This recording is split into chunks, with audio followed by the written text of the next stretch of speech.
금요일 아침 외신 브리핑입니다. 자, 우리 증시 오늘은 좀 반등할 수 있을 것으로 기대를 해보겠고요. 지금 글로벌 증시 상황은 그렇게 생각보다 나쁘지가 않은데 우리나라 코스피 지수 지금의 수준은 어떻게 분석을 해도 뭐 뱅가드니 환율이니 어떤 걸 갖다 붙여도 이해되지 않는 좀 주가 수준이라는 것은 분명합니다. 자, 외신 브리핑 환율 전쟁 관련 소식으로 출발을 합니다. 우리나라만큼이나 이 환율에 민감한 나라가 또 중국일 텐데요. 신화통신 보시죠. 환율 전쟁이 가속화될 조짐이 있다. 일본과 미국이 이미 참전을 한 데 이어서 유럽도 여기 동참할 것인지가 현재 관심이 주목되고 있다. 이런 제목이고요. 국제면 뭐 여러 가지 소식 중에서 지금 보시는 세계은행이 글로벌 경제 성장 전망치를 2.4%로 하향한 것도 있고 중국은 근데 8.4%로 조금 올려잡았네요. 그렇다면 중국이 이 정도의 GDP 성장률을 달성하기 위해서는 수출이 대부분 늘어나야 되는데 수출 잘해놓고도 괜히 환율에서 수익이 까지는 이런 현상에 좀 신경이 쓰일 수밖에 없다는 거죠. 그래서 국제금융에 대해서 이런 시스템 부재가 어떠냐 얘기를 하다가 어제 한국은행에서 발표한 이 내용을 여기서 싣고 있는데요. 이르면 다음 주 초 시중은행들이 통화 스왑을 통해서 위안화 결제를 이용할 수 있게 된다는 이 소식을 전하고 있습니다.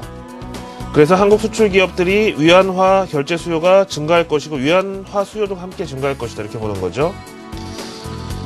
뭐 현실적으로는요, 위안화 대출이 달러 대비 비용, 금리는 조금 높지만은 원, 위안, 이 수합을 통해서 수급이 안정적으로 유지될 경우 급격한 환율 변동에 따른 환 리스크를 줄일 수 있는 장점이 있다고 설명을 합니다.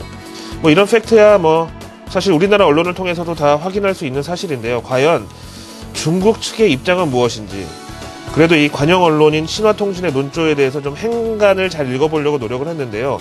아주 뭐 미묘한 그런 관련 의견들이 조금씩 붙어 있네요.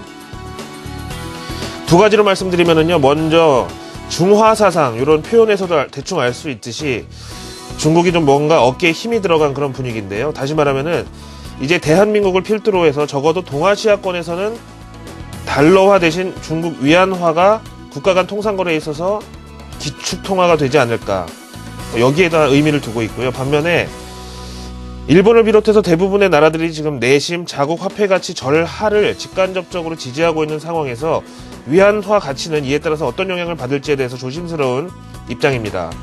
사실 지금 위안화는 좀 약간의 변형된 이 페그제라고 해서 완전히 변동환율제가 아닌 지금 상태로 뭐 고시하는 이렇게 시스템으로 되어 있는데요.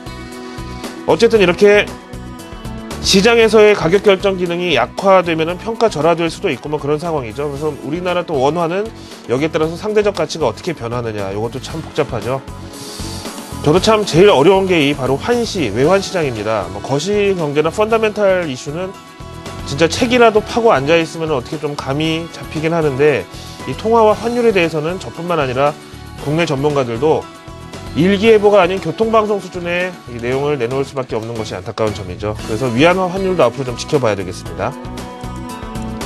자, 미국으로 오겠습니다. 미국의 경제지표가 오랜만에 아주 호조를 나타냈네요. 로이터 통신이 보도합니다.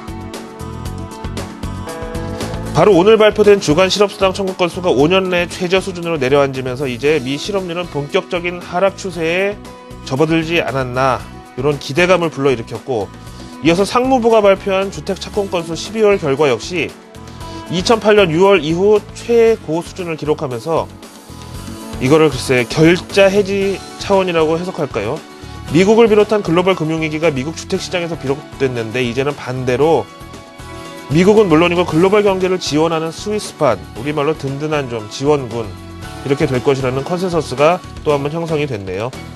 물론 주간 실업수당 청구 건수는 이게 또 위클리, 주간 데이터인 만큼 약간의 변동성도 감안을 해야 됩니다. 날씨가 너무 춥거나 혹은 여름 휴가철 때는 또 경제 상황하고 아무런 관계도 없이 일시적으로 이 실업수당 청구가 급감하는 일도 있는데요. 그래도 일단 추세 자체는 우하향이 맞고요. 여기서 뭐 기울기가 좀 더 커졌다 줄었다 하는 그런 상황입니다. 반면에 필라델피아 연준 제조업 지수는 마이너스 5.8을 기록해서 전월 12월 4.6 플러스에 비해서 급락을 했는데요.